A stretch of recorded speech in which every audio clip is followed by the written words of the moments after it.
Assalamualaikum warahmatullahi wabarakatuh. Bismillahirrahmanirrahim. Alhamdulillahirrahmanirrahim. Wassalatu wassalamu ala asyrofil anbiya'i wal mursalin sayyidina wa maulana Muhammadin wa ala alihi wa sahbihi ajma'in. Alhamdulillah, pada siang hari ini kita mulai kembali kegiatan pengamatan belajar di SMA Negeri 8. Semoga kegiatan ini dapat berjalan lancar sampai nanti ada beberapa pertemuan dan membawa manfaat bagi kita semua. Sebelum perjalanan yang kita awali, marilah kita buka dengan bacaan Al-Quran. Semoga ini bisa membawa hal yang lebih baik lagi untuk pengembangan diri kita. Jadi bersama Allah Rasulullah SAW.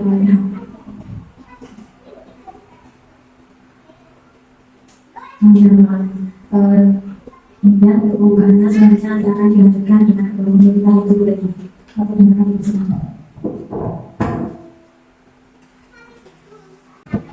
Terima kasih atas waktu yang telah diberikan sama Pak Iqbal. Assalamualaikum warahmatullahi wabarakatuh. Untuk kegiatan komunitas belajar kita hari ini adalah kita akan membahas tentang disiplin positif yang ada di sekolah.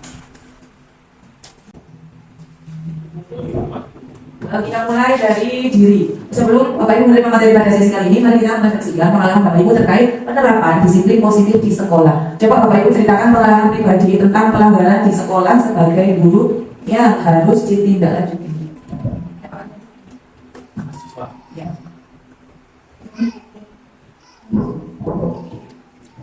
Terima kasih.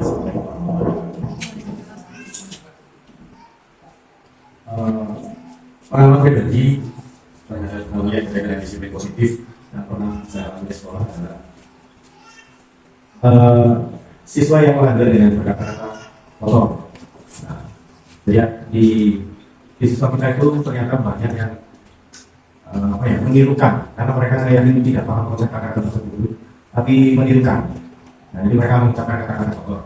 Nah, itu yang sering saya tindak lanjuti agar anak tersebut sudah tidak lagi menggunakan kata kotor. Seperti kasusnya di kelas 4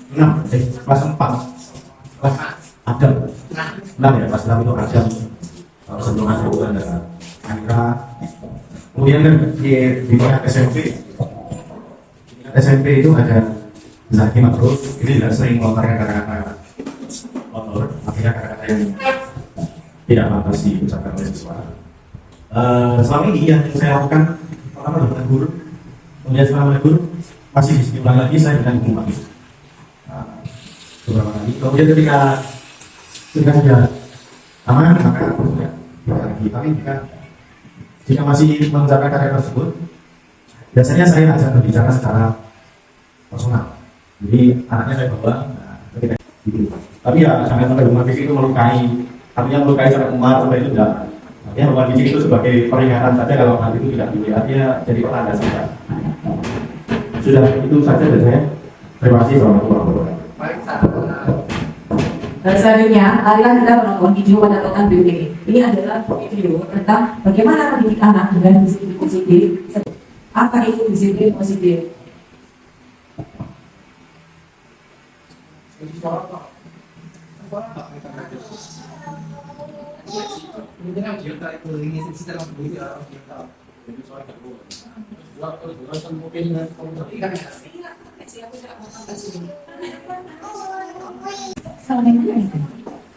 Bapak Ibu setelah melihat video ini nanti saya akan bertanya pengalaman baru apa yang Bapak Ibu dapatkan setelah menyimak video ini.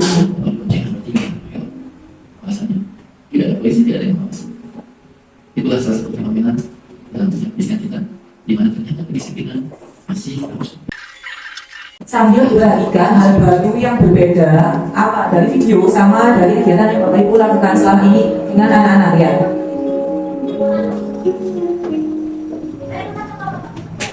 Assalamualaikum warahmatullahi wabarakatuh. Di sini Pak Amali, dan saya berkait disiplin positif. Saya akan mulai dengan sebuah cerita dari tahun 60-an, yaitu seorang sekolah bernama Michelle Rizal Kupas sebagai seorang profesor dasar Korea. Apa yang terlintas dalam pikiran Bapak Ibu ketika mendengar kata disiplin? Udah. Mengatur perintah hukum. Wis.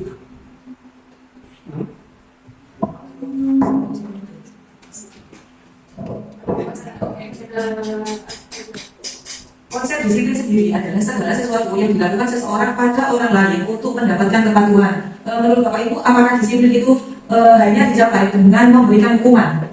Enggak. Enggak. Sebagai pendidik, tujuan kita adalah menciptakan anak-anak yang memiliki disiplin diri sehingga mereka bisa berperilaku dengan mengacu pada nilai-nilai kebajikan universal dan memiliki motivasi intrinsik. Apa hubungan disiplin positif dengan pembelajaran di kelas?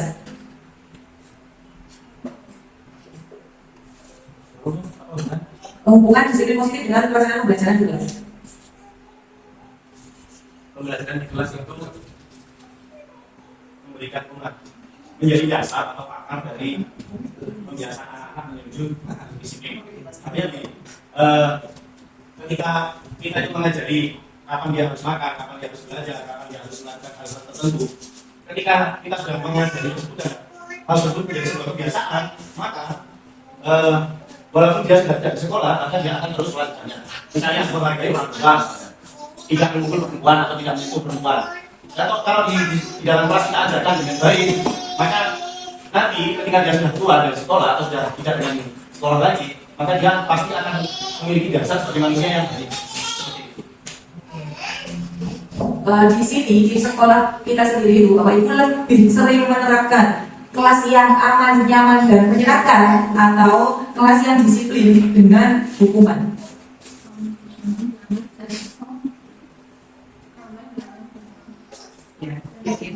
Saya miss karena apa ya, pemahaman tentang kelas nyaman dan aman itu sendiri belum dimiliki secara baik. Misalnya begini, ketika kita menerapkan sekolah aman dan nyaman, tapi kondisi siswa kita itu kadang tidak mendukung hal seperti itu. Artinya apa? Kita sudah ternyata mereka jadi itu berdasarkan apa ya, kondisi kelas saja. Jadi tapi kita berusaha sebaik mungkin untuk memberikan kelas yang nyaman dan aman. Tapi ya kembali ke siswa kita, misalnya mohon maaf waktu mengajar fajar seperti itu, itu susah sekali loh. Mau menyenangkan seperti apa? Nah, konsepsi nyaman untuk anak autis yang tidak bisa berbicara dan punya nalar yang cukup, saya rasa akan susah diterapkan. Makanya kadang kita harus memberikan punishment. Makanya saya mix dengan ide tersebut. Oke. Di sini ada 7 nilai-nilai kebajikan esensial, sifat-sifat positif manusia yang merupakan tujuan mulia yang ingin dicapai oleh setiap individu. Kita periksa satu-satu saja. Menurut Bu Iis, dari 7 nilai kebajikan esensial ini, nomor berapa yang harus didahulukan?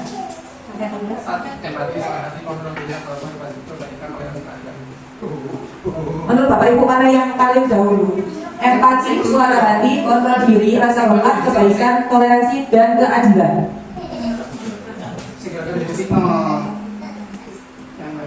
Iis mau apa?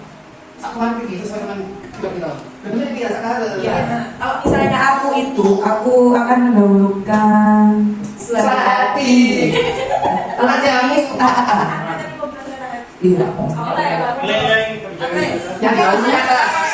Yang didahulukan diterapkan ke siswa atau pada diri kita? Diri kita ke siswa. Oh, Bu Iis memilih kontrol diri. Kalau Bu Mumun memilih apa? Empati. Begini. Kebaikan. Kakak apa? Apa ya? Ada sosial Indonesia. Balik lagi. Itu harus satu ya? Ya, dahulukan. Kalau kan di sini Yang sampai itu paling. Nah, cara Arif sama di sini. Kalau saya lebih banyak ke kontrol diri. Kapitan. Iya, kontrol diri.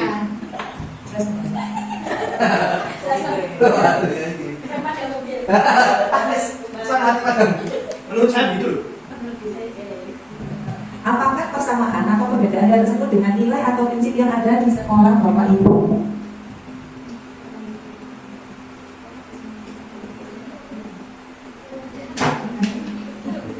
Aku sekarang belum oh, anak-anak kita sekarang.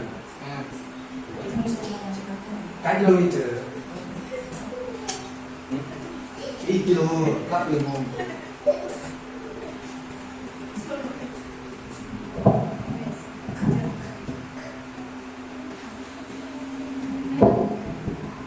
Marolas kesempatan. urutan dari 7 nilai kebajikan esensial tadi itu sebenarnya sudah urut dari atas. Dimulai dari empati, kita harus memiliki empati dulu pada anak, baru kemudian jangan tiba-tiba kontrol diri. Kita mulai dari atas dulu. Jadi misalnya ada anak jatuh, berarti empatinya dulu yang keluar.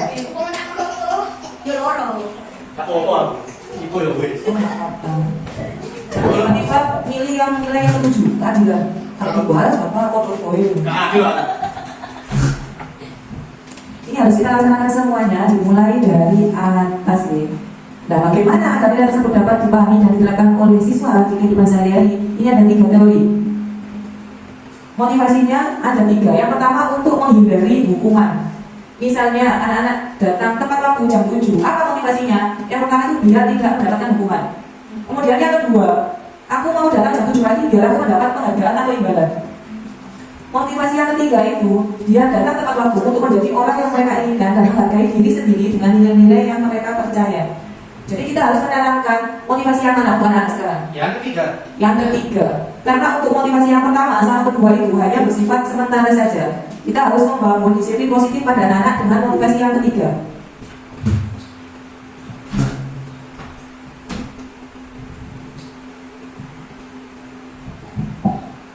Ada hukuman, konsekuensi, dan restitusi. Misalnya dari kasus yang kemarin, dari kasusnya Mas Adam. Budini pilih. Hukuman pilih ngasih hukuman, konsekuensi, atau restitusi. Buat Mas Adam. Menurut kan yang paling bagus untuk kasusnya Mas Adam sama Mas Asko apa? Pilih yang negatif, positif, atau yang negatif. Itu hukuman makin besar dari restitusi. Ya, kok penjelasan.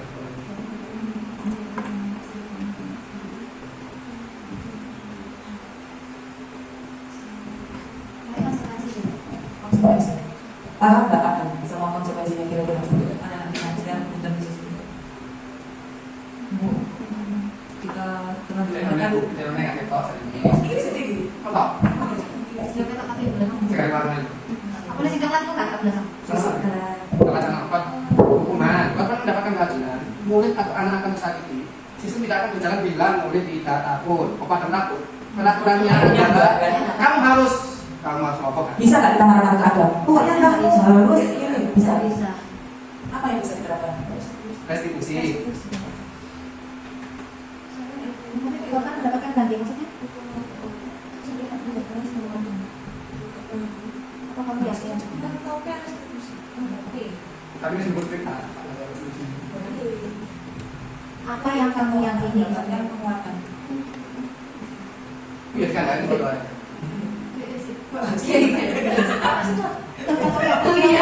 Kira-kira mau mendapatkan hukuman, konsekuensi apa restitusi? Hukuman itu yaudah. ya kakak Enggak. Meskipun dia dikasih hukuman, dia nggak ngerti nih hukuman seperti Kita bakal Dia juga tidak tahu konsekuensinya apa. nah saya ini konsekuensinya 5 tahun itu hari ini bakal dilakukan Terus mungkin restitusi. dikasih umpama dikasih peringatan dibilangin bu nggak boleh ya hari itu aja dia iya. maksudnya tahu kalau nggak boleh tapi nanti berikutnya diulangi Terus sampai kayak masalah yang kemarin kan dia nggak paham kalau dia sudah melakukan sesuatu yang bahaya atau dia nek kalau dia aku mari hukum nasi kala itu nggak boleh dia untuk nasi kala itu nggak boleh. Ini dihukum oleh penghargaan.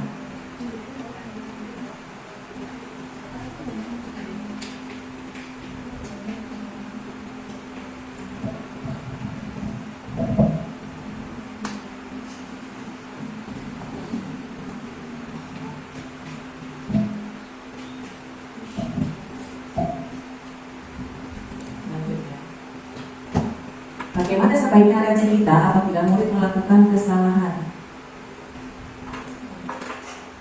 Bisa nggak sih kita mengajak anak untuk merefleksikan diri, memperbaiki diri sehingga menjadi pribadi yang lebih baik? Kata-katanya mulus sekali ya. itu mungkin untuk gurunya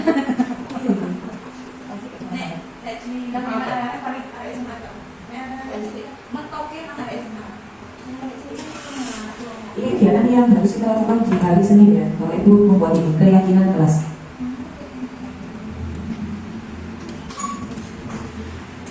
Bapak Ibu sama-sama dan anak-anak nanti didokumentasikan baik itu berupa foto ataupun video. Coba Bapak Ibu membuat keyakinan kelas di kelas masing-masing ya. Ini nilai kebajikan apa saja? Yang pertama dilarang membuang sampah sembarangan. Misalnya Bapak Ibu membuat peraturan di kelas, nanti difoto waktu anak-anak membuang sampah, bisa juga video. Misalnya ada sampah berserakan, anak-anak disuruh menyapu ataupun memasukkannya ke tempat sampah. Ini yang kedua kayaknya dalam berbagai macam buku. Nomor satu aja. Belum pas. Tinggal berlari atau apa? Yang bisa itu nomor satu, nomor tiga. Bapak Ibu pilih aja. Ya bilangan buang sampah itu lebih tepat. Kalau aku sama Usiman itu disiplin positifnya itu salam salim sama anak-anak. Jadi waktu anak-anak berangkat mau masuk kelas itu saya dulu, kalau pulang juga berpamitan. Ini Bapak Ibu tinggal pilih yang mana yang akan dibuat dokumentasi untuk kegiatan yang hari Senin ya. Itu dilaksanakan setiap hari Senin. Itu setiap hari. Untuk dokumentasinya. Nanti kegiatannya harusnya itu Jadi setiap hari. setiap itu di hari. foto, video atau bersama. Foto dan video tapi sendiri di kelas masing-masing. Videonya itu bentuknya guru sama muridnya atau bagaimana? Yes, guru sama murid. Ya mongkol, ini lah mongkol. Nah, banyak ada festival. Oke. Arfi sering sekali bertengkar dengan teman-temannya, tidak jarang menggunakan kata-kata kasar saat di kelas sehingga teman-temannya terganggu. Misalnya Bu Iis jadi kepala sekolah, disiplin apa yang Bu Iis lakukan dan kenapa? Luarkan. Dan ketertiban sekolah, gitu kan? Pertama jadi apa? Ini ada 5, sampai mau jadi apa? Sampai mau jadi penghukum, pembuat rasa bersalah, jadi teman dia, atau hanya mengamati dan menjadi manajer.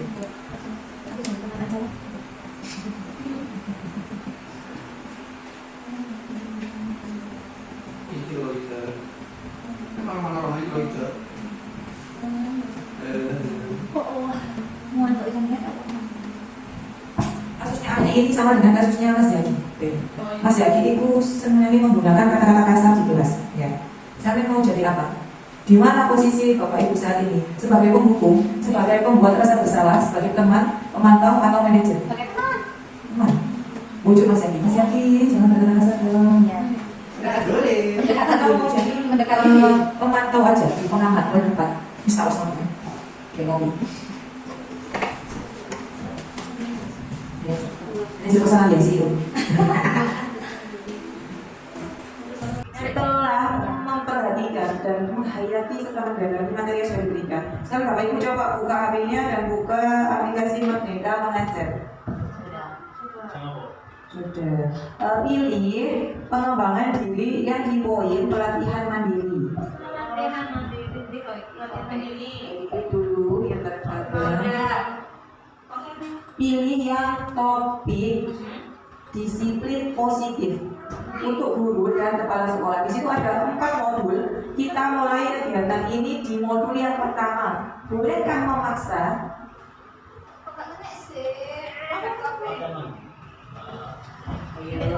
Buka di luar, masuk pengembangan diri, poin pelatihan mandiri, cari topik disiplin positif.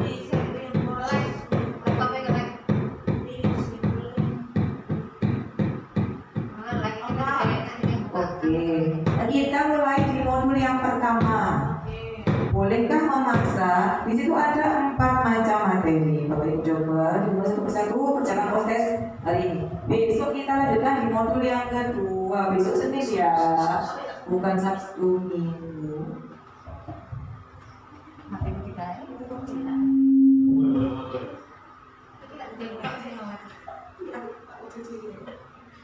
Bolehkah memaksa? Ini yang bolehkah memaksa itu ada 4 ya materinya. Yang modul 1 itu diselesaikan hari ini sampai kerjakan post test ya. Yang modul 2 restitusi itu kita laksanakan di hari Senin. Modul 3 5 posisi kontrol guru tadi yang ada 5 tadi itu kita laksanakan hari Selasa. Untuk yang modul 4 hukuman versus konsekuensi versus restitusi kita buka di hari Rabu. Nanti Kamis kita off dulu, hari Jumat. Hari Kamis kan kita ada kegiatan di luar. Hari Jumat kita bertemu lagi untuk kegiatan komunitas belajar dan kita melaksanakan aksi nyata disiplin positif. Pas ya. Hari ini modul 1, Senin, Selasa, Rabu, Kamis off, Jumat langsung buat aksi nyata. Kurang Setelah mengerjakannya begini, Untuk modul 1 kalau belum selesai post test kita tidak ulang ya. Selesaikan modul 1 dulu. Harusnya dan nomor. jangan jauh sih.